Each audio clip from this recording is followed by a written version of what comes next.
आज जुड़ गए हैं हेमंत उस्सेगी, CEO Wise Invest. Hemant ji, आपका बहुत बहुत स्वागत है। और सीधा दर्शकों से हम बातचीत शुरू करते हैं और उनके पोर्टफोलियो से जुड़े सवाल लेते हैं। पूजा का सवाल हम लेंगे पहले, और पूजा फ़ोन लाइन पर मेरे साथ है। नमस्कार पूजा। नमस्ते मैडम। मैं बैंगलोर से बोल रही हूँ। मेरा नाम पूजा है। ओके। अ, जी पूजा। मैं हाँ, मैं 5 फंड में इन्वेस्ट की हूँ अभी।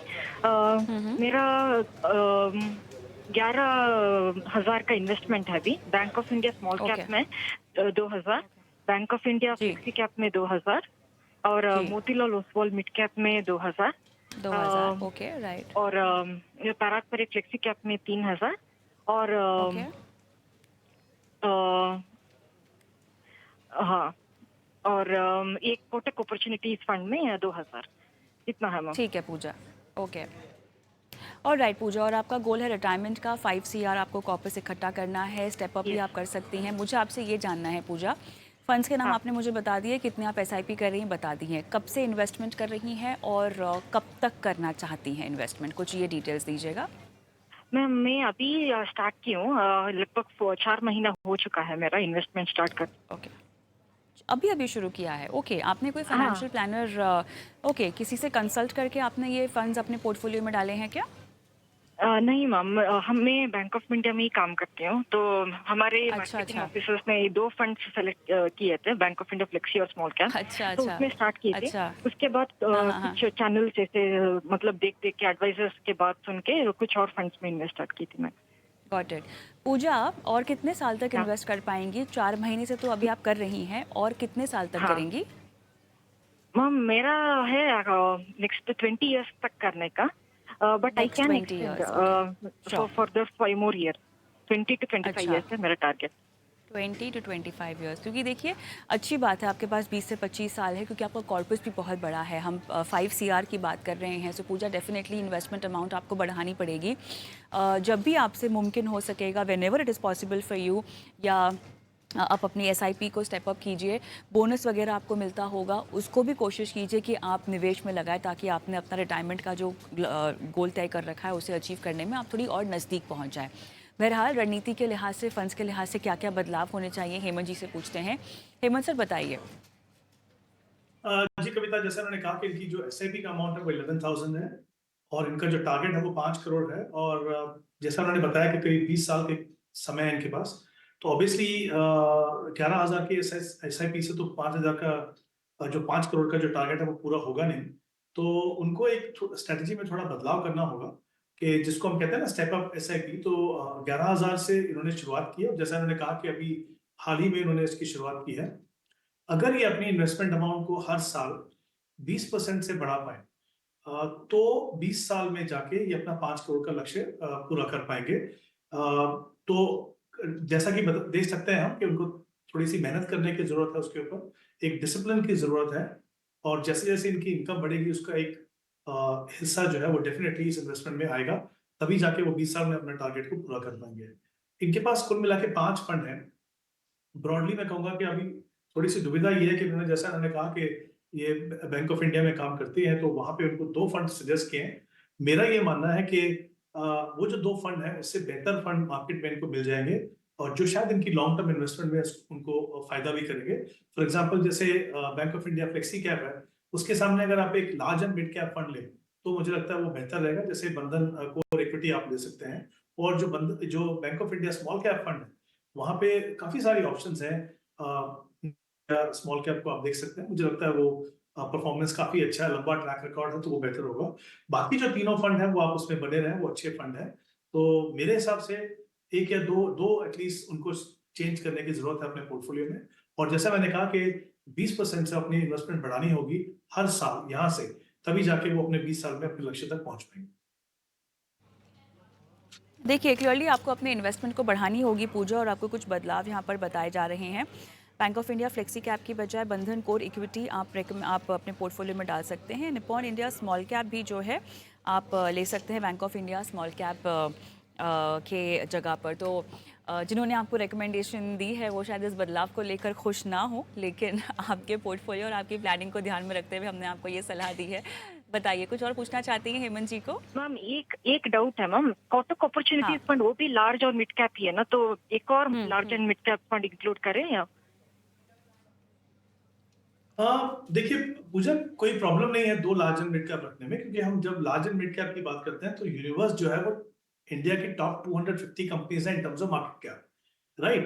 तो ऑब्वियसली क्योंकि हम टॉप 250 कंपनीज की बात कर रहे हैं, तो वहां पे दो अगर डिफरेंट इन्वेस्टमेंट स्टाइल फिलोसफी आपके अगर पोर्टफोलियो में हो, तो मुझे नहीं लगता कोई प्रॉब्लम होगी। ऐसा नहीं है कि आपको एक सेगमेंट में हमेशा एक ही फंड रखना है, वो डिपेंड कर देगा दोनों फंड की जो स्ट्रेटेजी फिलोसफी वो अलग है कि नहीं। और जैसा मैंने कहा, सबसे इंपॉर्टेंट ये है कि ये इंडिया की टॉप 250 कंपनीज हैं, जिनमें से चुनिंदा कंपनी बना के आपका पोर्टफोलियो बनता है। ऑलराइट, ऑल द बेस्ट पूजा, और उम्मीद करते हैं कि आपको ये बदलाव समझ में आए हो, और एक बात का ध्यान रखिएगा कि अपनी इन्वेस्टमेंट को जब भी मुमकिन हो सके आपको बढ़ाना है। आर के पटेल जी का सवाल मैं लूँगी, फ़ोन लाइन पर हमारे साथ है। नमस्कार सर, कैसे हैं? ठीक है मैम, नमस्कार जी। आपने अपने लिए कुछ टारगेट रखे हुए हैं, 10 से 12 साल में आपको चाहिए 1 सीआर। आपके पास जो फंड्स हैं मैं एक बार बता देती हूँ जो आपने हमें डिटेल्स दी हैं। हाँ जी। Quant small cap, Nippon India small cap, Parag Parikh flexi cap, Motilal Oswal का मिड कैप है, एचडीएफसी मिड कैप अपॉर्चुनिटी। हाँ जी। Okay, okay. और इसमें आप कब से इन्वेस्ट कर रहे हैं? मैंने अभी चालू किया है आपके वीडियो देख के 2 महीने पहले से। मई, समझो मई में अच्छा, चालू किया, 1 मई से। अच्छा, अच्छा, अच्छा। आपने बाकी की हाँ जी। रिकमेंडेशंस जो दूसरे दर्शकों को मिलती थी, आपने खुद अपना ली? हाँ जी। धीरे-धीरे अभी जितना समझ अच्छा। आ रहा है इतना कर रहे हैं अभी।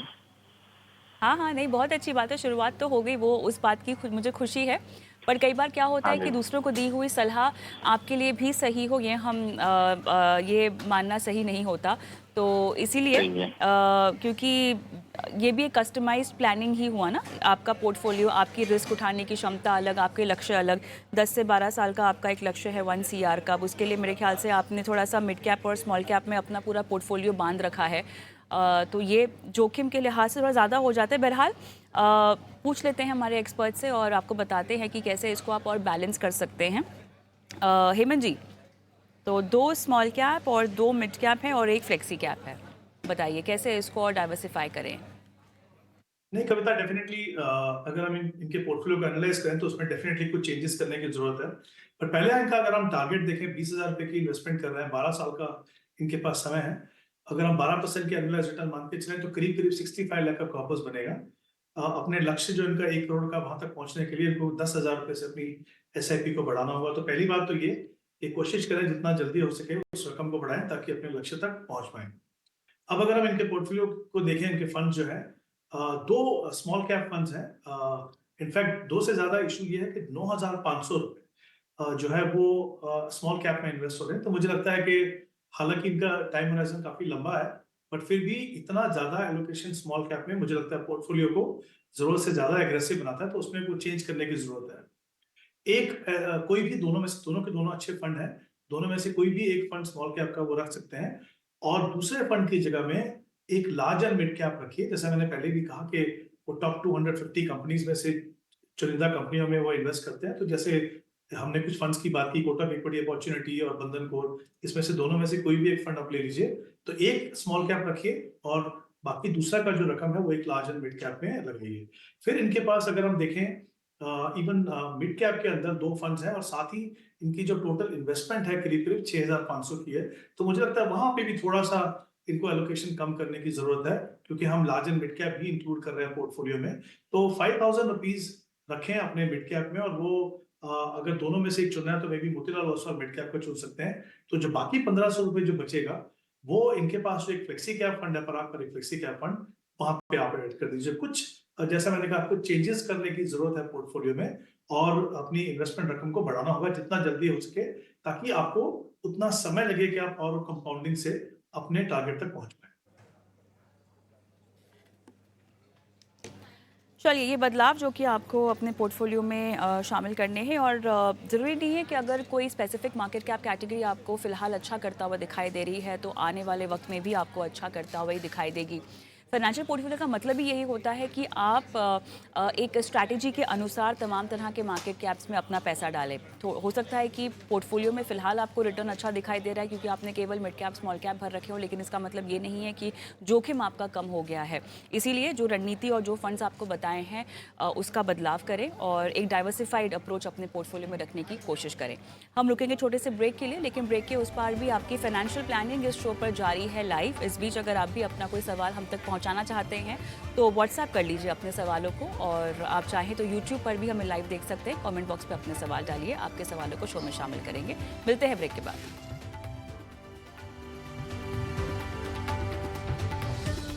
मैं हूँ खुश, बताऊंगा शेयर्स ऐसे जो करेंगे आपको खुश।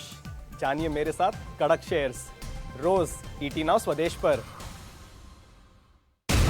मैडम सपने स्किप नहीं, सिप करो। सिंपली विजिट kotakmf.com/MrSIP और सीखो SIP के साथ कैसे हो सकते हैं आपके सपने पूरे सिस्टमैटिकली। और आप म्यूचुअल फंड निवेश बाजार जोखिमों के अधीन है। योजना से जुड़े सभी दस्तावेजों को ध्यान से पढ़ें।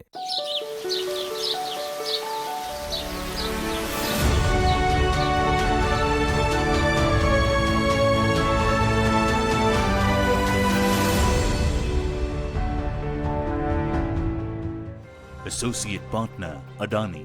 Education Partner, Bennett University.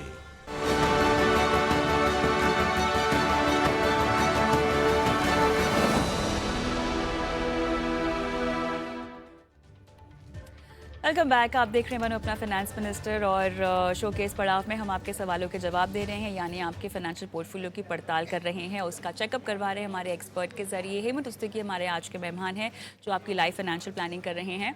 और यूट्यूब पर क्योंकि अपना सवाल हमारे दर्शक छोड़ते हैं, तो अनूप कुमार हमारे यूट्यूब के दर्शक हैं, उनका सवाल हम लेंगे अभी।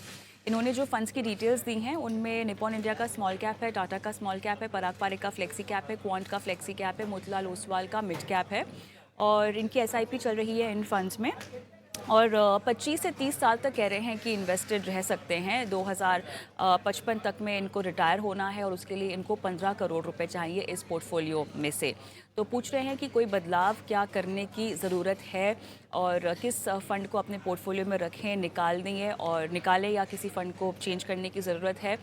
2 फ्लेक्सी कैप फंड लेने से क्या किसी भी तरह की प्रॉब्लम हो सकती है, ये भी इनका सवाल है।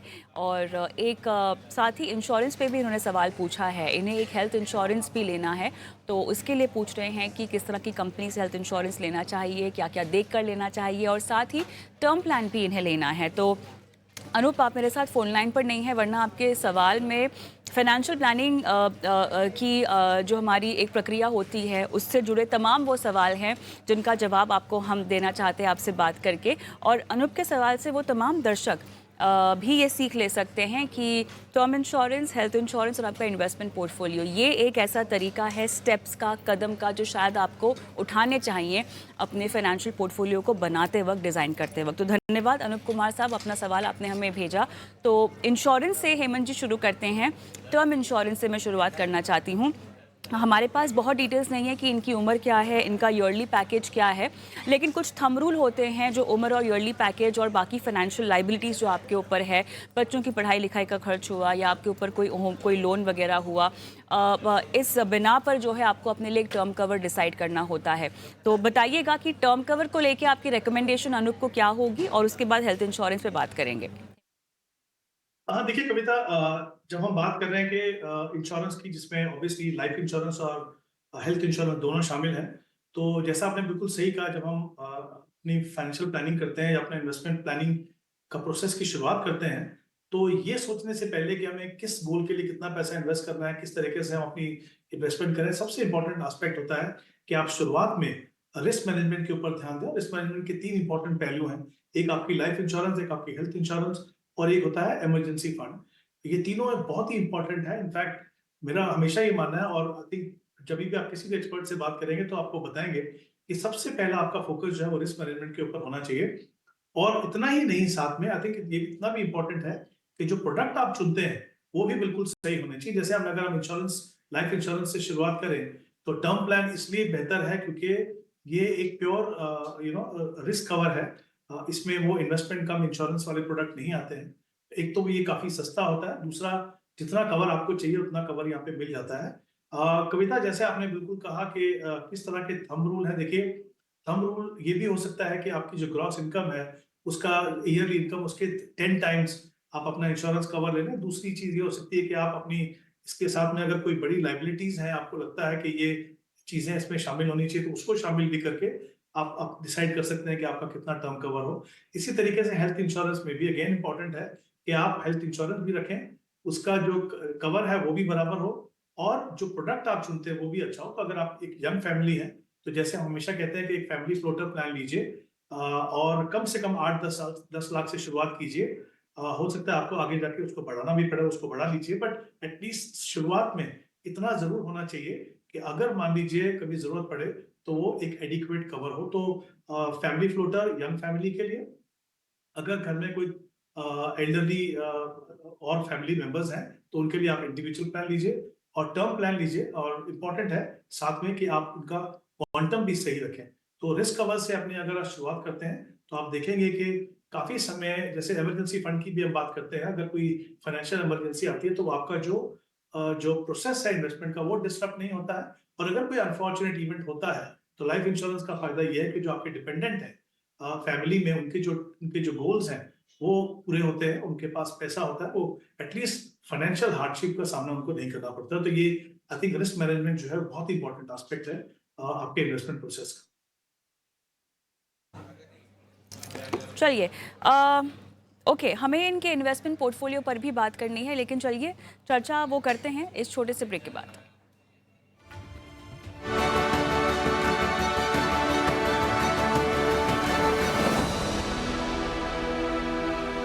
हर खबर अब आपकी भाषा हिंदी में। इस समय मुझे लगता है डिमांड से ज्यादा सप्लाई की वजह से क्रूड प्राइसेस ऊपर जा रहा है। बनिए चुटकी में चतुर, जिससे आप बना सकेंगे अपना पोर्टफोलियो मजबूत। जल्द लॉग इन करें etnowswadesh.com पर।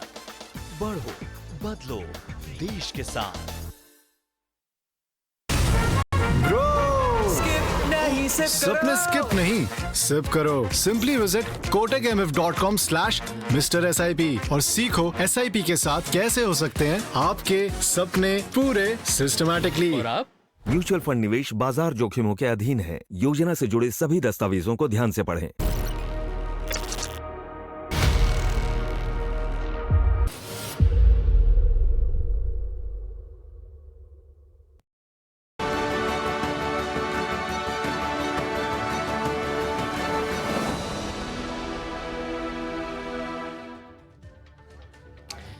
Welcome back. और हम ब्रेक पे गए उससे पहले हमारे यूट्यूब के दर्शक अनूप कुमार का सवाल हमने लिया, जिन्होंने हेल्थ इंश्योरेंस, टर्म इंश्योरेंस पर राय मांगी, और अब इनके इन्वेस्टमेंट्स पर भी एक नज़र डाल लेते हैं। Hemant sir, Nippon India small cap, Tata small cap, Parag Parekh flexi cap, Quant flexi cap और मोतीलाल ओसवाल मिड कैप, ये हैं इनके फंड्स, और 25 से 30 साल का समय है। 15 करोड़ कॉर्पस इनको इकट्ठा करना है रिटायरमेंट के लिए, कह रहे हैं। देखिए कविता, पहले अगर इनकी टारगेट की बात करते हैं, 25 से 30 साल का इन्होंने समय कहा। अगर मैं ये मान के चलूं कि उनके पास 30 साल का समय है, तो अगर इनको मान लीजिए 5 करोड़ का कॉर्पस करना है तो इसमें 2000 से अपनी SIP बढ़ानी होगी। अगर इनका वाकई में लक्ष्य 15 करोड़ का यानी 3 टाइम्स है, तो उस हिसाब से अपनी इन्वेस्टमेंट भी उनको 3 टाइम्स बढ़ानी होगी वहां तक पहुंचने के लिए। अच्छी बात यह है कि इनके पास समय है, 25-30 साल का समय, काफी लंबा समय है। तो जितनी जल्दी हो सके अपनी इन्वेस्टमेंट अमाउंट को बढ़ाइए। अगर वो पॉसिबल नहीं है तो फिर जैसे मैंने पहले भी कहा कि स्टेप अप SIP एटलीस्ट 10% से भी आप शुरुआत करेंगे तो काफी हद तक अपना जो लक्ष्य के वहां नजदीक तक पहुंच पाएंगे। तो ये एक इंपॉर्टेंट एस्पेक्ट है। अगर मैं इनके पोर्टफोलियो को देखूं तो 2 स्मॉल कैप फंड है। मुझे लगता है 12,000 की इन्वेस्टमेंट है, उसमें 2 स्मॉल कैप की जरूरत नहीं है। उसमें से आप निपॉन इंडिया स्मॉल कैप को रखिए, एक फंड वो रखिए अपने पास। और दूसरा इन्होंने कहा कि इनके पास 2 फ्लेक्सी कैप फंड है। जैसे मैंने पहले भी एक लार्ज एंड मिड के लिए कहा था कि उसमें मुझे लगता नहीं कोई इशू अगर 2 फंड्स हैं। फ्लेक्सी कैप में थोड़ा सा इशू ये होता है कि अगर हम इनके पोर्टफोलियो की एनालिसिस करें तो काफी सिग्निफिकेंट पार्ट इन्वेस्टमेंट का जो है वो लार्ज कैप में जाता है। तो कभी कभी, क्योंकि अगर आप मान लीजिए लार्ज एंड मिड कैप भी आपके पास है और 2 फ्लेक्सी कैप फंड भी आपके पास है, तो कहीं ना कहीं शायद थोड़ा सा पोर्टफोलियो में बायस हो जाता है लार्ज कैप के लिए। तो इसीलिए मुझे लगता है कि एक आप फ्लेक्सी कैप रखिए। दोनों के दोनों फ्लेक्सी कैप अच्छे हैं। अगर आप चाहते हैं कि प्योर सिर्फ डोमेस्टिक मार्केट में ही आपका पैसा हो तो आप क्वांट के साथ कंटिन्यू कीजिए। अगर आप चाहते हैं कि आपका पोर्टफोलियो का थोड़ा हिस्सा US में मार्केट में जैसे पराग पारिक में है एटलीस्ट 18-20% पैसा जो आपका इन्वेस्ट होता है यूएस मार्केट के अंदर, तो आप फिर पराग पारिक को रख सकते हैं। दोनों में से जैसा मैंने कहा दोनों क्वालिटी वाइज अच्छे फंड्स हैं। किस तरह का आपको फंड चाहिए उनमें से एक आप फंड चुन लीजिए और एक large and mid cap fund अपने पोर्टफोलियो में शामिल कीजिए। कुछ फंड की हमने बात की जैसे कोटक इक्विटी अपॉर्चुनिटी, उसको आप देख सकते हैं फ्लेक्सी कैप की जगह। तो ये पोर्टफोलियो में थोड़ा बैलेंस सही होगा और मुझे लगता है कि ये आपको डेफिनेटली थोड़ी सी जो है मुझे जिस तरह का एलोकेशन लॉन्ग टर्म में होना चाहिए वो आपके पोर्टफोलियो में आपको मिलेगा। चलिए, यूट्यूब के एक और दर्शक उमा शंकर का हम सवाल लेंगे।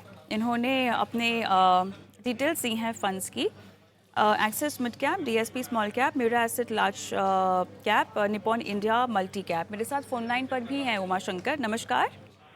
नमस्कार मैम। सर, आपने अपनी फंड्स की डिटेल्स तो दे दी हैं मुझे, लेकिन ये नहीं बताया कि इसमें आप कितना रुकना चाहते हैं, इसको लेकर आपका पूरा प्लान क्या है। फंड्स पर तो आपको सलाह देंगे ही, लेकिन अगर पता हो 10 साल तक, और कितना कॉर्पस आपने इकट्ठा करना है सर? मैम एक्चुअली मैं चाहता हूँ कि नॉमिनल जीडीपी जैसा मुझे रिटर्न मिलता रहे, तो जो नॉमिनल जीडीपी जितना रिटर्न मिले। हाँ, नॉमिनल जीडीपी ओके 10 साल तक। ओके, चल 10 साल तक आप इसमें रुकना चाहते हैं। अपने निवेश को और बढ़ाना भी चाहते हैं? नहीं, इसी को आगे रखेंगे, बढ़ाएंगे नहीं। ठीक है। हाँ। अभी आपने फिलहाल सारा अपना निवेश बंद कर दिया है ना? हाँ जी, हाँ जी, हाँ। ठीक है, तो ये आपने कितने साल में, क्योंकि जो भी मैं देख रही हूँ आपका जो कॉर्पस इकट्ठा हो रखा है एक एक फंड में, वो लाखों में है, तो ये आपने कितने सालों बटोरा है, कितने सालों में? शुरुआत हमने 2010 से किया था मैम।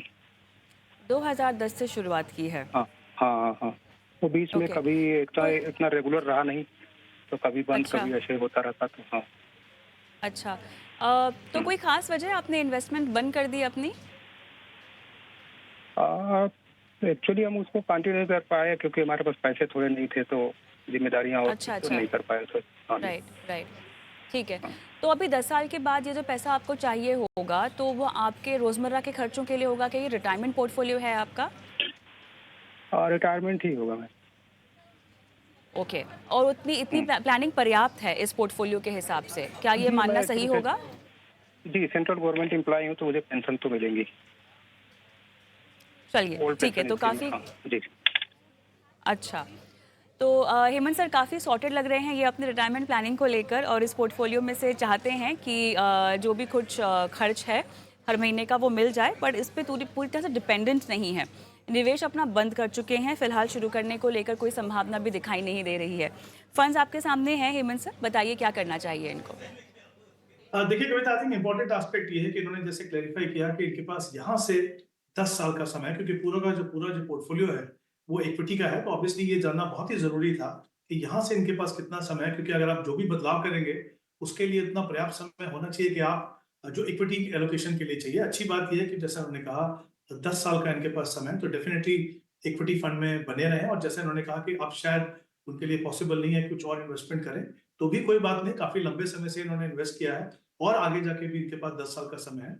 तो मुझे लगता है ये इनकी जो स्ट्रैटेजी है वो बिल्कुल सही है कि एटलीस्ट सेंट्रल गवर्नमेंट एम्प्लॉय है, इनको पेंशन मिलेगी, और ये जो कॉर्पस जो बनेगा वो कहीं ना कहीं उनको मदद करेगा अगर अपनी इनकम को वो एनहांस करना चाहें तो बिल्कुल इक्विटी फंड में बने रहिए, आपके पास काफी लंबा समय है आपके पास। कुछ एक बदलाव करने की जरूरत है, बहुत 2 फंड है इनके पास मिड कैप में, एक PGIM mid cap opportunity fund है और एक एक्सिस मिड कैप है। मुझे लगता है उससे बेहतर फंड इनको मिल सकते हैं क्योंकि 10 साल का इनके पास समय है। तो मैं चाहूंगा कि इन दोनों की जगह में अगर एक मिड कैप रखें जैसे मोतीलाल ओसवाल मिड कैप, तो वो एक बेटर ऑप्शन होगी। दूसरा इनके पास एक डीएसपी स्मॉल कैप है, वहां पे भी या तो निपॉन इंडिया स्मॉल कैप या तो फिर बंधन स्मॉल कैप, ये फंड जो है बेहतर है। ये इसलिए बदलाव करना जरूरी है, जैसे मैंने कहा कि आपके पास 10 साल का समय है अभी, ताकि आप थोड़े बेहतर फंड लेके अपने पोर्टफोलियो में रखेंगे तो उसका फायदा आपको ओवर ए लॉन्गर पीरियड काफी मिल सकता है। बाकी जो फंड्स हैं मुझे लगता है 5 फंड और इनके पास, वो वाले फंड बिल्कुल सही है, उनमें आप बने रहिए। और राइट उमाशंकर जी, ये बदलाव जो आपको बताए जा रहे हैं इस तरह की रणनीति पर जिस पर आपको अमल करना है, बहुत बहुत धन्यवाद अपना सवाल हमें भेजने के लिए। और इसी के साथ शो में सवालों का सिलसिला यहीं थामते हैं, लेकिन चलिए रुक कर लेते हैं निवेश के गुरु मंत्र की ओर।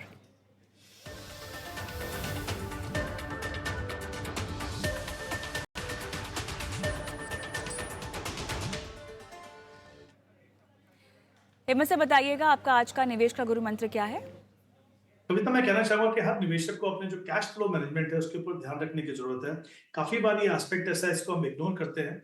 और कैश फ्लो मैनेजमेंट इसलिए इंपॉर्टेंट है क्योंकि एक तरफ तो वो आपको आज की आपकी फाइनेंशियल सिचुएशन को समझाते हैं, दूसरी तरफ अगर आप एक डिसिप्लिन रखते हैं अपनी कैश फ्लो को मैनेज करने के लिए, यानी आप बजटिंग करते हैं, आप अपनी इनकम कितनी है, आपके एक्सपेंसेस कितने हैं, उनका हिसाब रखते हैं, तो कहीं ना कहीं आपका फाइनेंशियल फ्यूचर भी सिक्योर होता है, क्योंकि जो इन्वेस्टमेंट अमाउंट आपको चाहिए अपने फ्यूचर को सिक्योर करने के लिए वो आपको मिलता है। तो कैश फ्लो मैनेजमेंट आपकी इन्वेस्टमेंट प्लानिंग का एक इंटीग्रल पार्ट होना चाहिए। चलिए, इसी के साथ हेमंत सर, बहुत बहुत धन्यवाद, आपने समय निकाला इस खास पेशकश के लिए। दर्शकों को भी हम छोड़े जा रहे हैं हमारे व्हाट्सएप नंबर के साथ और यूट्यूब के साथ, ताकि आपके सवाल हम तक आप पहुंचाते रहें। नमस्कार।